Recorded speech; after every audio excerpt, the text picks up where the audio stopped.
So let me introduce our moderator. Our next session is really about change in higher education through the eyes of journalists who have covered higher ed for many years.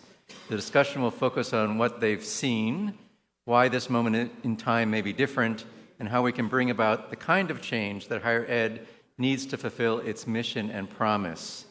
Moderating the panel will be Marjorie Malpede. As no doubt almost all of you probably know, Marge is the editor-in-chief of Learning Well magazine, published by the Coalition. She is the former executive director of the Mary Christie Institute and former editor of the Mary Christie Quarterly. As a journalist and strategist, she has over 30 years of leadership experience in the public, private, and nonprofit sectors, working with public agencies, campaigns, private companies, and nonprofit organizations on policy, communication, and government relations. She received her MPA from the McCormick Graduate School of Policy and Global Studies at UMass Boston, and her BS from Drew University. Marge.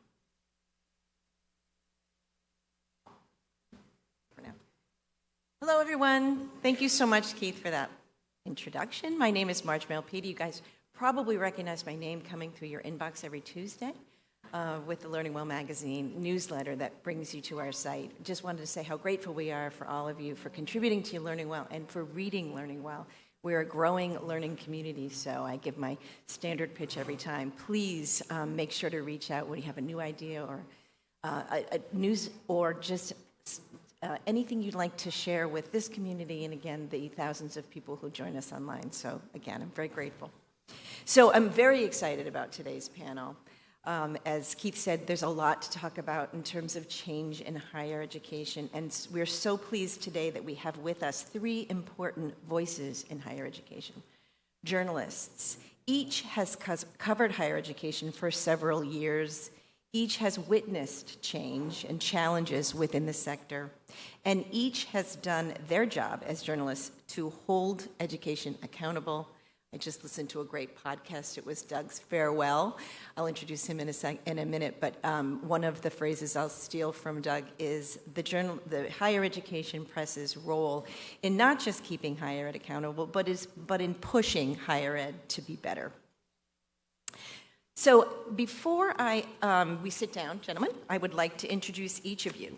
So joining me today are Doug Lederman. Doug Lederman is a higher education journalist and analyst, writing and speaking widely about the industry and advising nonprofit organizations and companies.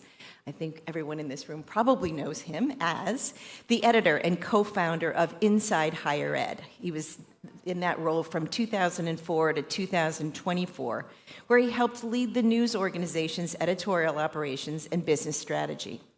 Before co-founding Inside Higher Ed, he worked at the Chronicle of Higher Education from 1986 to 2003, including as managing editor. Next is Scott Carlson. Scott Carlson is a senior writer at the Chronicle of Higher Education, who explores where higher education is headed, how it serves or doesn't serve students and the public, and how the sector can stay relevant and resilient. So we have a lot to hear from Scott. He is also, not only does he write the Edge newsletter, which I'm sure you guys get, I love it, when it comes every week, he is also the author of a new book, which, where's Scott? Is the #1 bestseller on. That's correct. And I was saying earlier, it may be something to do with what it is he wrote about, he and his co-author, which is really interesting. It's called Hacking College: Why the Major Doesn't Matter and What Really Does. Scott's going to talk about that today. And then Nick Anderson. So Nick is a former journalist who covered education for 19 years at the Washington Post as an editor and writer. He is now Vice President for Higher Education Partnerships and Improvement at the American Council on Education. As you all know, ACE is the major coordinating body for all sectors of higher ed, public and private, and it has more than 1,600 members, including community colleges, liberal arts colleges, and research universities. And as he will tell us more about today, he is also the head of a campaign that ACE started, I think it was early on, even before the election, called Higher Education Builds America. And we're going to hear about that today. So I welcome all of you to the stage.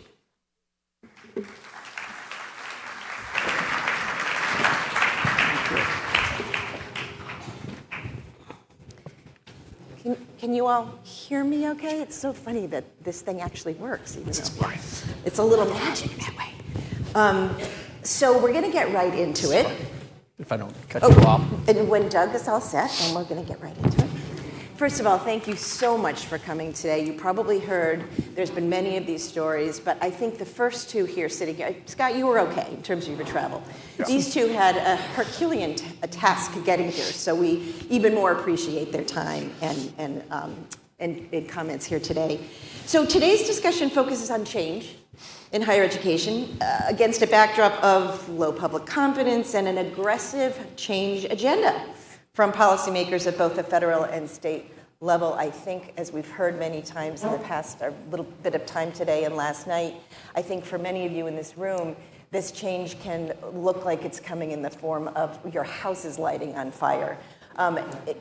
It's fast and furious. So these journalists today and advocates can't stop the fire, but they can tell us, in their opinion, sort of what higher ed change and challenges have looked like over the years, how this time might be different, and I think more importantly for all of us, and you'll have a chance to ask them yourselves, what does higher ed really need to do in terms of making the changes that I think the public is looking for, our students may be looking for, and we may be seeing, again, maybe in a form that we're not particularly we certainly didn't desire, but we're getting anyway. So I'm going to start by asking each of you one question, and you can kind of expand on that, talking a little bit about each of what the work that you're doing these days in the higher ed sector. It's a little bit different for each of you. So I'm going to start with you, Doug. To the extent that the challenges that are facing higher education today is a mandate for change in higher ed. In your view, in the work that you do, both in your reporting and with your clients, how can we make higher education better? I guess the mandate, whether there is a mandate, I think maybe depends on how you define mandate. If you're talking about sort of whether there is external demand for change, 100%. If you are talking about whether there is sort of recognition within the higher ed industry about whether change is necessary, I'd say the verdict's still out. I mean, I think we've seen over the last, I think it's unmistakable. I mean, and to your question of like, does this mandate mean higher ed needs this change? I would say, hell yes. I'm still not, we have seen lots of, I could use a harsh word like delusion. I could use other words that would suggest, but we have not seen, I don't think, higher education as an ecosystem acknowledge the demand for change as much as I think it has been there. And that's, while this current moment is deeply threatening, and Nick is certainly spending lots of time focusing on that, and as are all of you, and that's, I know it is a difficult time. I think the need for change predated January 20th, 2025 by a lot. And I think there has been a lot of kind of excuse making over the last decade or so. It's amazing. We do these surveys of college presidents every year, and consistently people think, oh, higher ed is screwed, but we're fine.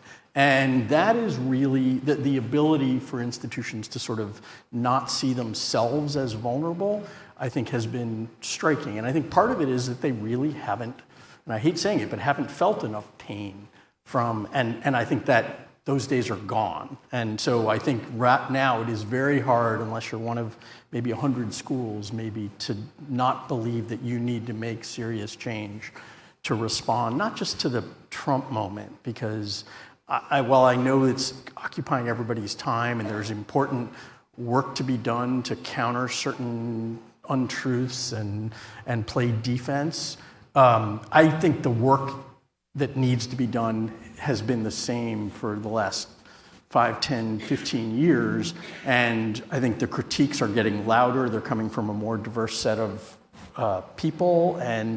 But the work that needs to be done, and I'll stop and come back to exactly what the work is. But I think there is lots of work, and it has been needing to be done for quite some time, and the urgency is greater now than ever. Some might take that as comforting. That this is not an existential Well, crisis in a way that we haven't seen before. And I may hear from these guys may disagree. I just think that I wouldn't put I wouldn't let it take your eye off the ball of the fundamental work that hopefully your institutions have been doing and that I think has needed to be done for quite some time. Got it. So Scott, is this I'm sorry. Who was like, let's go down the road. Yes, so Nick, sorry. Is this a unique moment in time? We have a very interesting perspective, both as a reporter and now as an advocate for higher ed. And I should probably ask, did you actually know when you left your job at the Washington Post and went over to work at ACE, it would be quite this tumultuous? So seriously, do you feel as though that this is different, and what is it that we really need to be thinking about in terms of this moment of change? This is very different. This is wildly different. The very idea of the partnership between the country and higher education is under fierce question. This is existential. I need all of you as an audience and as your friends of higher education out there to realize this is the moment. Stand on up, join together, find a way. You've got to advocate right now. You've got to. We have to. We all have to. This is just different. We were talking about this session and about how, we need to change. And I'm not an educator. I'm a former journalist and an advocate. And I let the professionals sort of figure out what best practices are for change. I have a few policy ideas for change myself that I think are pretty good. But you in the actual work are the change agents. Right. I see myself as your champion, your defender, your cheerleader. I think we need to be on offense and defense at the same time. This is big. Yeah. This is really big. It's like, can you think of a time in your lifetimes when the government has, without due process, decided that it's not going to fund biomedical research like that? I mean, do we have any idea what that means?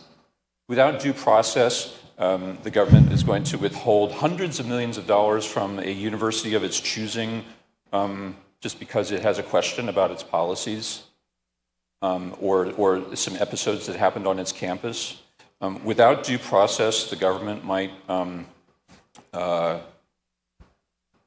take an international student into detention. We're on some really fundamental stuff here, and I'm with you. I'm here for you. Please, by the way, I want to put in a tiny plug. Please find me on LinkedIn. I do a lot of writing on LinkedIn, and I find that's a good way to organize and voice our collective passion about this situation. Thank you, Nick. Scott, I might ask you this in two parts because I want to get into how you think we can bring about some needed change in higher ed, as Doug suggested. And as you said, Nick, you've got some policy ideas yourself. Is this an inflection point in higher ed? Absolutely. Yeah, absolutely. I mean, I think, as Doug was saying, yeah, it is a mandate for change. I don't think there was a mandate to destroy the research enterprise of the United States. That was not the point. But I think there is a mandate for change that did start well before January 25. You could argue that it started, at the recession in 2008, when people after that started to pay a lot closer attention to what's the ROI of the college degree. That's when that whole conversation really ramped up. But it's been coming for a while. And I think a lot of the call for change is around relevancy of the college degree. How do I, as a person, connect what I want to do to something meaningful and marketable after college? How can I do this without breaking the bank? is another big part of it. So it's the intersection of what does college lead to and what does it cost? I think those questions were not as, they just, in the 1970s, work study would pay for 90% of your tuition. That's just not the case now. It pays for less than 20%. So the costs clearly have gone up, and there's a lot of things that are happening in the college space that are driving costs for students. A lot of the third-party players, paying for room and board and so on. So yes, change in a major way where, but what it looks like, what form that takes, it's not clear right now. But I think we have been heading toward this. Basically, we had a 20th century where higher education just went through this tremendous rise. And on the other side of any rise is sort of the downside of the curve. And you could argue that, Nation at Risk in 1982 led to this college for all sort of mandate. Yeah. And that sort of played its course, I think. So we're headed towards something else. Right. So let's focus on your latest work and in terms of how you sort of see some of the elements that you would like to see changed. Hacking College. You have a great title. What's the tag? Why the major doesn't matter and what really does. Yeah. So before you describe what it means to hack college, and I know it has something to do with what the word suggests, which is putting the agency on the student to navigate, correct? Was this one area within higher ed and all your reporting you really felt like you wanted to focus on? And tell us why. It kind of came out a little bit by luck. I happened to meet this guy who's this crazy old man who, had this method that he had been using for 40 years. It actually came out of an independent study program at the University of Illinois, which is it's the method at the core of the book. It's called Field of Study. For a lot of years I'd been writing about, the path from college to work and what's the effect of higher education on low-income students. And that just happened to be areas where Ned was focused, where he had focused his work. And how do you allow those students who don't have resources to sort of, it's about the sense making. How do you make sense out of the college degree and get to something on the other side that is meaningful and marketable? And, I just found it to be a compelling idea, and I wanted to pursue it. And I was at a point in my career where I'd done the day work, all the time for the Chronicle, and I went to them and I said, I want to do something that's bigger and more meaningful. And this was it. And so through this book, we talk about, the book is basically a college to career guide at some level, at the core of it.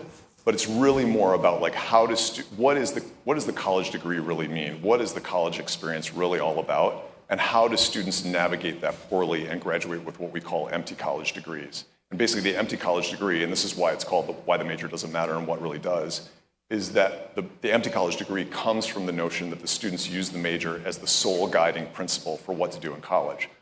What do I do in college? It's the first question they're asked. What are you going to major in? And what do? They end up picking a useful major or the right major, and then a bunch of other stuff that doesn't really knit together. And so what we talk about in Hacking College is how you can sort of take away that guiding principle and sort of try to think about the whole thing more holistically and get to something on the other end in the hidden job market. So in this world of jobs that is way more vast than any 18 to 22-year-old or even 29-year-old or 32-year-old can think of. Great, thank you. Doug, back to you.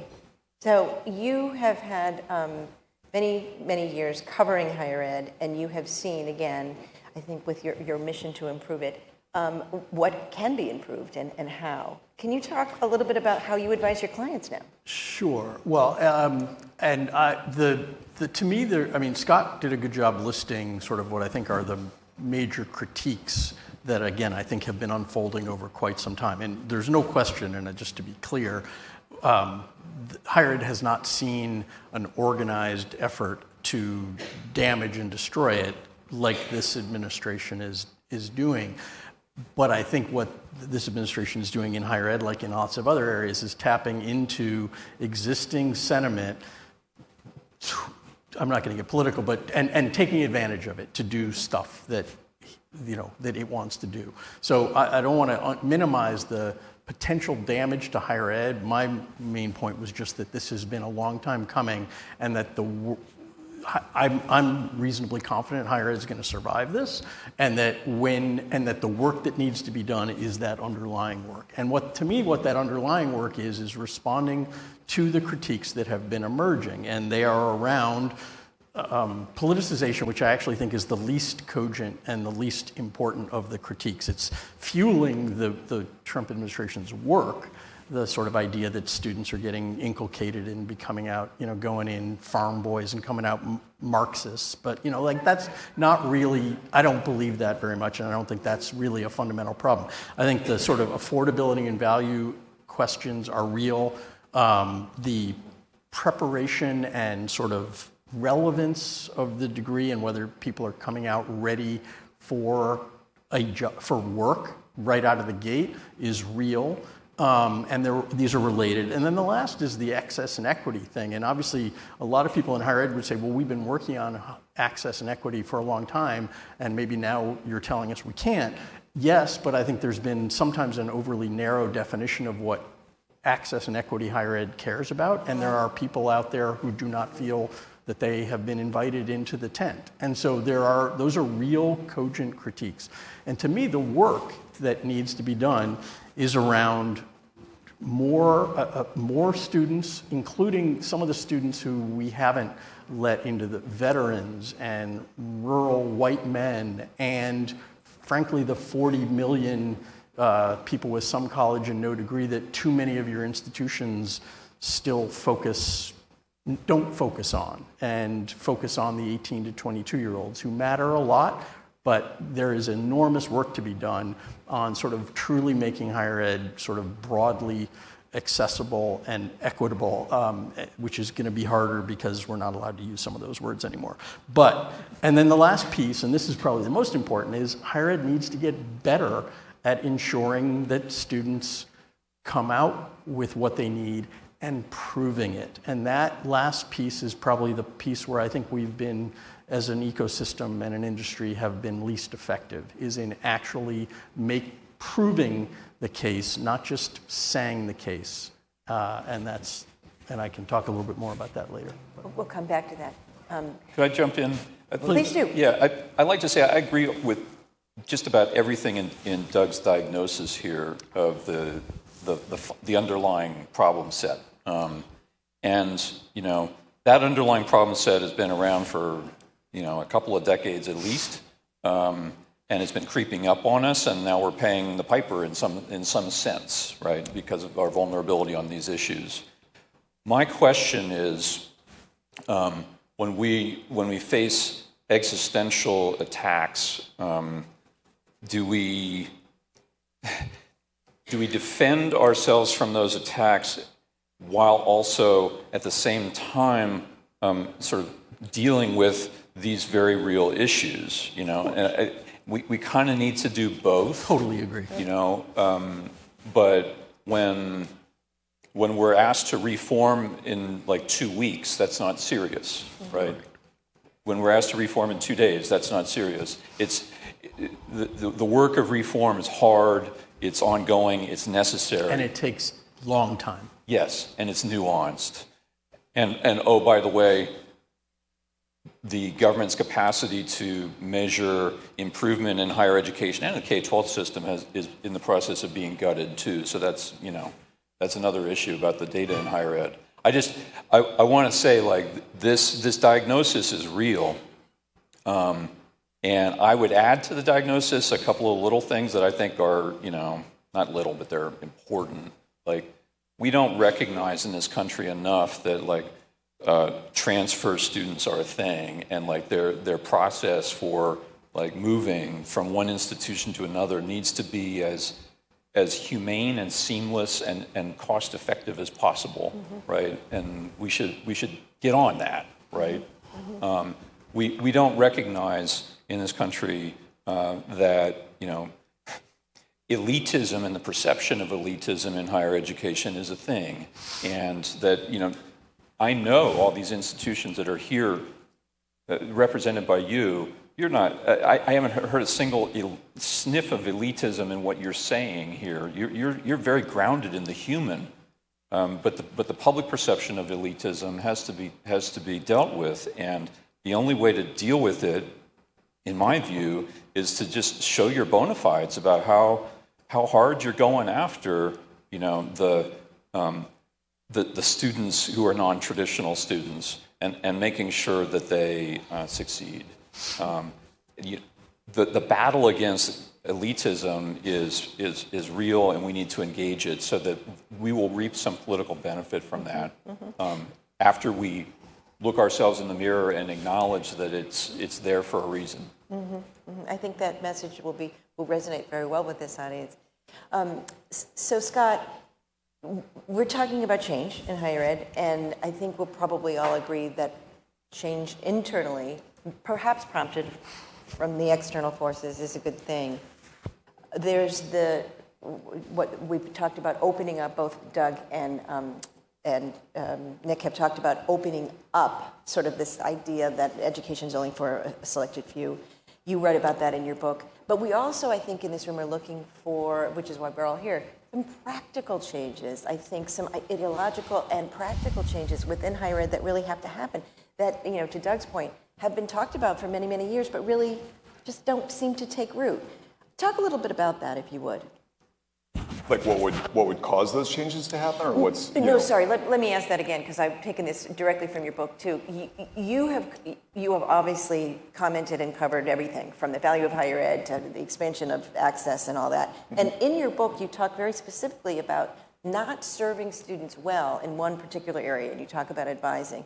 But this idea that a lot of students don't even know why they're in college. I guess this is all to say, what are some of the practical things that we're not doing well enough that you think are sort of failing the students these days? How can we get better? Boy, wow. Well, I know, I tend to ask like really big questions. Yeah, you can take that any way you want. I mean, if I could sort of try to wrap this up into one thing. I mean, I think a big part of the problem here is that it's just, and Kathleen Fitzpatrick, I think, writes about this pretty extensively, is that one of the issues here is that, like, higher education is just so competitive up and down. Institutions competing against each other, departments competing against each other, individuals competing against each other, to the point where, cooperation is really just a very difficult thing to make happen in higher education, and yet it's kind of the thing that needs to happen. There needs to be more course sharing, there needs to be more transfer, transparency in terms of how students move across the system.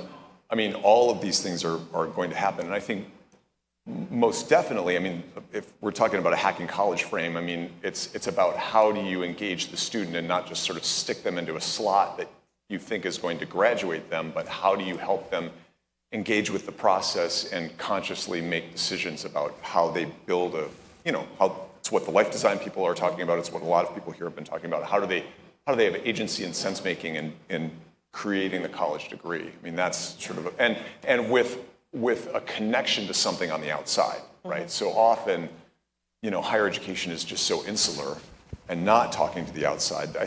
What everyone is talking about right now is more permeability between the walls of campus and what happens outside of the walls of campus, and how the activities can interact between those two.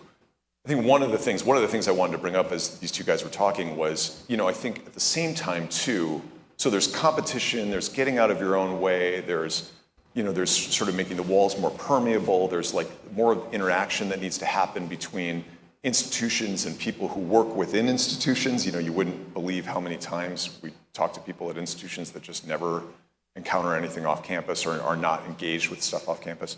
But higher education is also sort of being saddled, I think, with a lot of things that are really not education's problem. I mean, for example, here's just one example, childcare.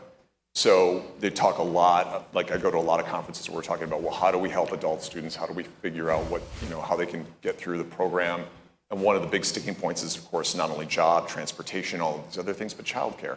And so the institutions are sitting here racking their brains about how do we set up a childcare facility, And I think a lot of these social safety net kinds of things, mental health would be another one, sort of being laid at the feet of the colleges. Well, you have to solve this for your students, when the society isn't really solving these things. And so how you get around that, I'm not quite sure. I mean, Trump's election is is just, there's a lot of stuff that's broken, and I think sort of the operating mindset for a lot of Americans is it's so broken, let's just burn it down, government or higher ed or whatever.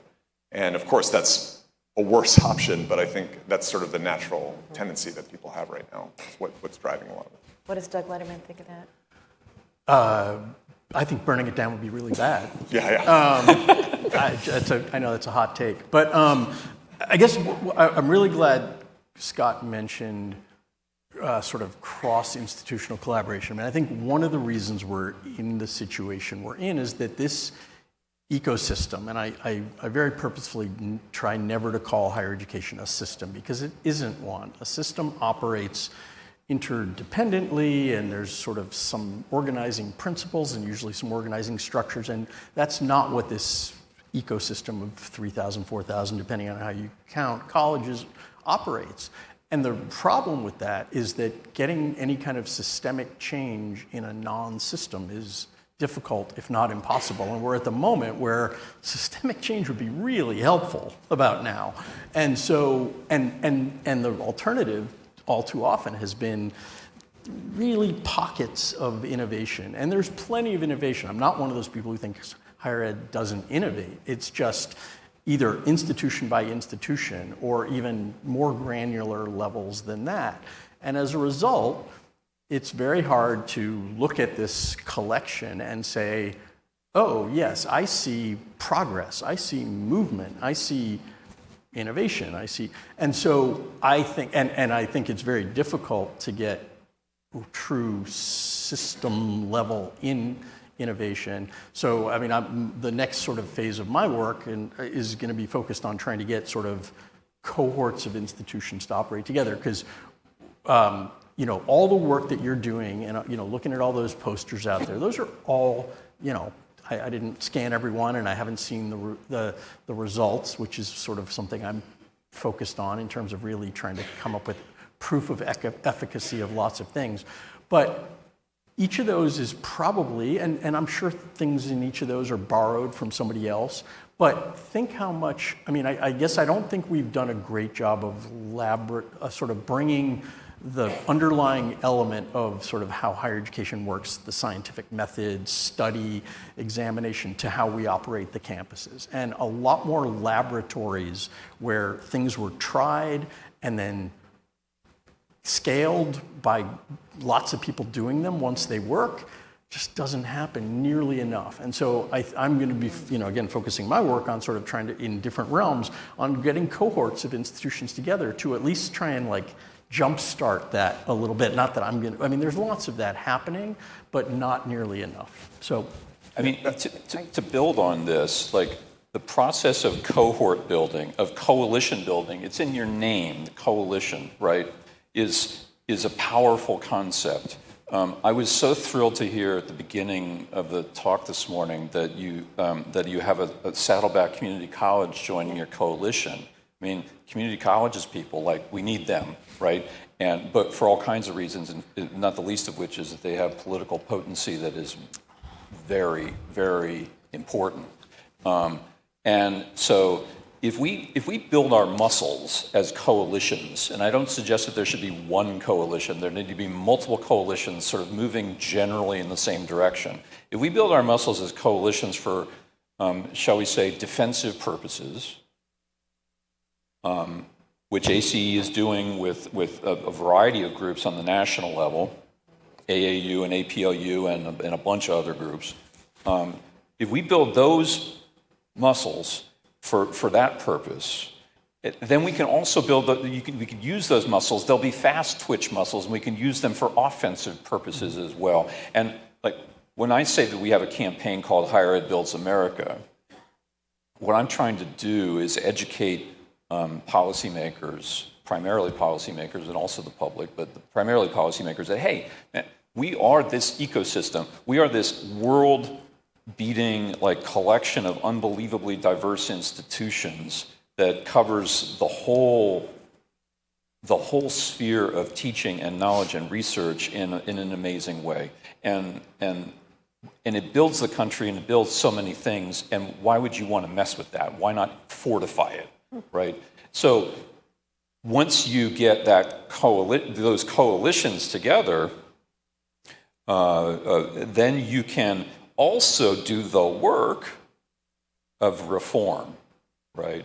Because the same involved institutions and friends of higher education who want to defend higher education from unwarranted attacks and want to promote higher education to raise public confidence also want to get better themselves.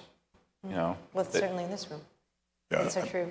I really liked what Doug said because I've been thinking about that a lot, like how we just keep reinventing things, like the thing at the core of this book, it's 40 years old, right? And we were talking to the life design people at Hopkins pretty early on as they were designing it and telling them about field of study a little bit. And life design is, in a lot of ways, it's similar in some ways to the field of study process, but it's like, we're just doing, I keep thinking about the Sustainable Cities Initiative, which is something that I wrote about at the University of Oregon like 10, 15 years ago. And it was such a great idea, and students were so engaged in it.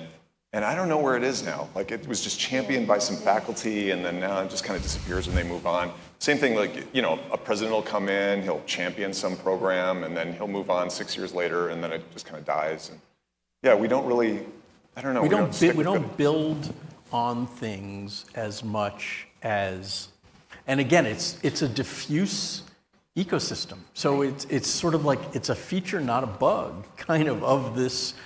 Of what we do, and overcoming that is not easy, which is why with an enormous number of well-intentioned people, we sometimes. So the question is, why is it a feature? Why does it happen? Why does it happen, do you think? It's a good question. It's a great. He's a good journalist. Yeah. Is it egos? What's that? Is it egos? Yeah, a little bit. I mean, it's sort of if not made here, not as good. Kind of. I mean, there's a. Not invented here. And we're very protective of our. I mean, listen, I could probably really get in trouble, but like why do we have every psychology department create its own Psych 101 course pretty much from scratch when they're kind of pretty similar, and maybe we should have 10 of them that are actually models and you choose which one you want to build off of or whatever. But like, so that sort of made here, and anything else that's sort of, I mean, it's at the core of the transfer problem, and the core of the whoa, you took that English 102 there. I'm not really sure that's not how we do it. So like there's some really structural things that are, if we could flip a switch, it'd be great. But Nick, the campaign that you're running for ACE is more than just promotion, right? It's narrative. And if I understood you correctly, it's sort of both at once. If you can coalesce it's sort of a public investment in why we need it, higher ed, you can then do the work that we're talking about to improve it. Is that sort of how you're looking at it? Well, look, the campaign is simply, it's a message and an idea that I want to seed and pass along for other people to use as well. And the message is a positive message, frankly, with an open hand to President Trump, despite our disagreement with him fierce disagreement with him about many policies, our hand is open to him and to the Republicans in Congress that are working with him. The campaign is fundamentally an idea that says, hey, we don't have a red system of education and a blue system of education, or I know we're not ecosystem of education. We have this country, and for all its flaws, higher education is unbelievably great, and we need to uphold it, build it, strengthen it, fortify it, and innovate. That's period what we're saying. We have some ads that we're running at the moment. We're running ads against the endowment tax. There's proposals in Congress to expand the endowment tax. I won't depress you with the details, but they're depressing.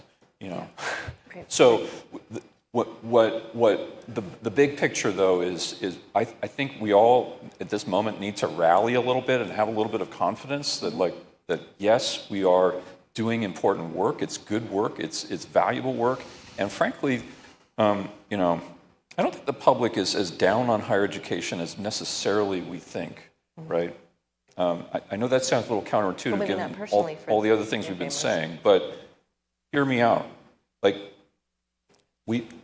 the falling confidence in public higher education, in higher education statistic is coming from Gallup surveys that also measure other institutions and public confidence in other institutions, right? And I don't think higher education has lost more confidence than several of those other sectors that were also measured by Gallup. Don't look at journalism. Exactly. So, you know, and also there is still strong demand for higher education, and we see that in many ways, right? Both globally coming in here, hopefully continuing, and domestically. So, you know, if higher education has such problems, you would see potentially plummeting demand. Yeah, we've got to fix the problems, but this is fixable. I think we're going to open up the Q&A portion of this conversation because I know that there's probably a lot of questions in the audience. Because I could go on all day talking to these guys. There are mics there. Yep. Put your hand up, please. Come on, I can't believe it. Don't be shy. Got one over here. Two of us aren't even journalists anymore. We can't write anything bad about you. Domenico. Hi, I'm Domenico Grasso from University of Michigan Dearborn, and I'd like you to comment on the prudence of just allowing the coalitions, whether it's ACE, AAU, or APLU, be the sole group that is fighting the issues in Washington. All the universities have put all their faith, and I'm not saying that they shouldn't, I think it's important, but as Doug said, we're not a system, right? But we're being represented in a system fashion. And what do you think about individual institutions? Everybody here probably just got the text that the administration is threatening $9 billion of funding at Harvard for anti-Semitism. Came out moments ago. So what is, I know a lot of these institutions hired lobbying firms to protect their interests, but they're going about it through a lobbying perspective. I know that these coalitions are fighting it and doing the right battles, but the institutions in and of themselves are all silent, essentially. Well, Nick should be the person to answer that because he's doing it. But all I will say is, this is actually one of the rare moments where the associations really earn, not the rare moments, but where they really earn their dues. Because if I'm an institution, first of all, every single president, I'm sure, is going and talking to his or her people on the Hill, et cetera. But publicly, I mean, again, there's been a lot of critique of the presidents, of institutional leaders who are not speaking out, but it's scary.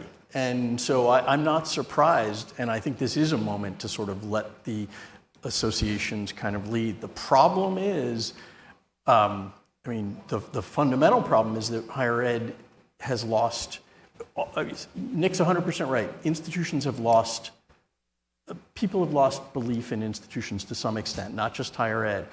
It's very hard to advocate for yourself when people have lost trust in you. So, and Nick and ACE are doing yeoman work in trying to do this.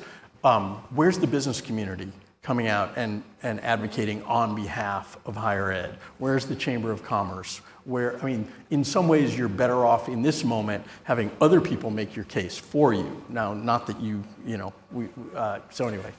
So let me, yes, to everything Doug said. And when I was a reporter in situations of crisis like this, I'd go call a bunch of presidents and email a bunch of presidents and spokespeople, and then I would sort of sit back and I would listen to the silence. And I would have a paragraph in my story that said, this institution refused to comment, this institution refused to comment, that institution didn't answer emails, blah, blah, et cetera. And then there would be maybe one brave soul who spoke up and said something. Michael Roth. Or Patricia McGuire of Trinity Washington University. There's a few. There's a few go-tos, right? But they were quiet. I understand why they're quiet. And I'm not a journalist anymore. And for me, their quietness is a sign. They know it's existential. It's a sign. It's actually a signal. If you listen to the quietness, it's a signal that they need everybody else. They need everybody else because they can't say anything, right? I mean, what college president in America wants their international students to feel existential fear of getting, taken on the street, right, for writing an op-ed in the student newspaper? None that I know of. No college president is, Raising their hand for raising that. their hand. Yeah.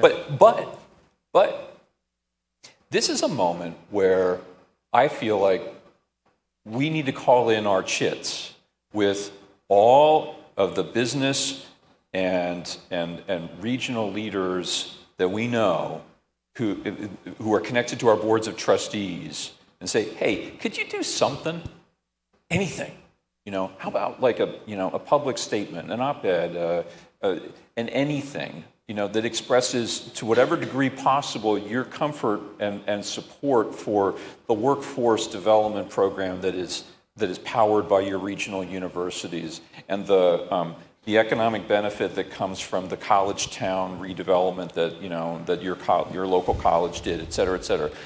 Call in those chits and get people to stand up, right? I think that's, to me, what's necessary right now. It's not the only thing that's necessary, but and so in Michigan, surely there are many businesses that are heavily dependent on the University of Michigan system and Michigan State and all the other wonderful public institutions in Michigan. They can speak up.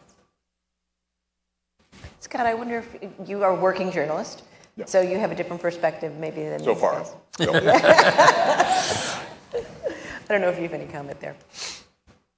On advocacy, who should be advocating, or how how you fight back against this. I mean, I think where is the business community? Where are the mayors? I mean, I live in Baltimore, which just got this $800 million cut, and 1,500 of the 2,000 people they laid off were overseas with Jhpiego or some of the other overseas health work that they do, connected to USAID and all that stuff.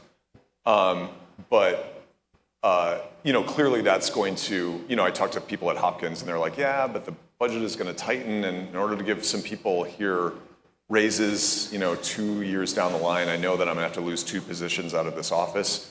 In Baltimore, you don't know you can't live in Baltimore without, I can count 10 people on my hands right now that I know that work for Hopkins. I mean, it is the biggest economic engine, not only of Baltimore, but I think of the state of Maryland. Yeah. So, I just read this morning, we're headed towards stagflation with some of this stuff. I don't understand why we would kneecap ourselves in this way. Higher education is one of the few exports we have left. So I don't know what we're doing, frankly. Any other questions? I can't really see that well because of the light. Hi. Thank you so much for that interesting presentation. And I'd like to tap your expertise as messengers. We've been discussing in the coalition a lot of taglines about what we're about, and I'd like to get your perspective on what messages resonate most. Nick, you mentioned on the short term how to play defense, and you mentioned advertising higher education as a world-leading industry and as a builder for America's future. But then we also talked about the messaging for the long term, more on offense. I think, Doug, you mentioned 5 problems facing higher education. Well-being wasn't one of your 5, actually. And it's very important to us, but at the same time, the kinds of educational changes we're promoting here address different aspects of well-being, including work readiness, including aspects of equity. Some of the things that you mentioned, the access and equity piece, it doesn't. Our work doesn't address who gets into college, but it is focused on reaching every single student rather than just some. So there's some of that messaging, and what messaging, I'd like to ask you, what messaging could we build into our coalition, knowing that we're working on some of these things that you identified that would be most resonant with the public? So it's actually that's a great question, and actually, I would say you're right that it didn't. I didn't list like well-being as, but to me the fundamental job going forward I believe, for higher education is proving that the institutions make their students' lives better. And part of the reason I've been sort of like hammering this idea of higher ed coming forward collectively and defining for itself what it purports to deliver, how that is going to be measured, and then starting to measure it and showing progress. The reason I think that's important is because this set of institutions, by not doing that, and it goes back to this lack of a system and some other things, has basically let others define how we measure the value of a higher education for it. And, leaving important things like that up to a bunch of people in Congress and elsewhere who know very, very little and can't sort of comprehend the complexity of the underlying thing is a recipe for disaster. And that's why, and one of the things I'm working on is the new Carnegie classifications that are coming out that Nick's organization runs. And it's going to have a measure of student access and outcome focused on earnings. And that's because that's what we can measure now. And the job is to really prove, okay, you say this set of institutions makes people more likely to contribute philanthropically. Show it, prove it. You say that you are more likely to make people into managers later. Prove it. Like there are some of the things. So and I think we've ended up with a measurement of student well-being and student sort of outcome overly focused on economic factors because that's the easy button in terms of measurement. But the world is sort of demanding proof of the larger questions. And so I think it is a provable, winnable argument, but you got to have the data and you got to do the defining up front, and it can't just be words. So I think the student well-being defined broadly is actually maybe the fundamental question mark and challenge facing higher ed. So I don't think you're on the wrong track. I think but I totally get the word. And I would add that I love the emphasis on lifelong. One of the grave problems that we have in higher ed, PR-wise, is that we are trapped in the 18 to 22 frame, and we leave ourselves vulnerable to the situation where an 18-year-old decides not to go to college, and therefore they're out of the box of all the people who are getting lifelong well-being, right? Well, that's not what we want. We want people to think that college and universities are there for them to improve their lives at any point in their lives, whether they are 18 or 19 or 25 or 30 or 35 or 65, right? And seriously there, not just there if they want to take some course pottery for fun. class, right? But I mean, seriously there to renew themselves, and so that idea of lifelong, I wouldn't lose that if that's part of what you're thinking about. The only thing I would add to well-being is that it is a wonderful and yes, virtuous concept. Hard to measure, but that's okay. We can also have coalitions that are for hard to measure things. Scott, you talk about a lot of what we talk about and work on, which is identity, purpose, right, agency, things like that. And I noticed, we talked earlier about this idea of well-being, thriving. It's all growth-oriented, right? And to Tom's point, these are the kinds of concepts I think we all sort of grapple with, wanting to make more ubiquitous or certainly welcoming within people who may be critics of higher ed. Like, how is it that we can sort of talk about this as part of what higher ed's charge is? When you, in your book, you talk about trying to encourage students through hacking or other ways to make that connection for themselves around purpose. Yeah. Talk a little bit about that, because I think that's... It's important for the students to have involvement in the process. You don't want, I mean, what we're kind of critical of in Hacking College is just this notion that you're going to set up a track for the student and they're going to get on the track and they're going to arrive at the end where, in this job or wherever they're going to get to. It's, it's a similar conversation that I was just at the Global Skills Week, Holon IQ's Global Skills Week last week. All this talk with Jobs for the Future and, American Student Assistance about how do we give the kids the skills? And in that conversation, it's always like the skills are like this nugget that you can just open the kid's head and drop the skills in. And it's, as you know, as educators, it doesn't really work that way. But that's how the policymakers talk about it. Like, how can we set up something where the skills are embedded and we put them through the program and they come out on the other end and they've got the skills. So, having agency in the process, because, what we would argue in Hacking College is that students are going to come into it with their own prism of how they view the world. And you can take 5 students and put them in the same course, and all 5 of them are going to come out with different facets of what the skills are that they pulled out of that course, right? So it's this human development process that they have to take part in order to become the lifelong learner that they will eventually, grow into. How they learn to navigate through this system is how they learn to navigate through life. That's kind of what we argue. Yeah. Thank you for that. I think our time is up. I just want to say thank you so much. So grateful, and really what a pleasure and an honor it was for me to be out here with you. So thank you.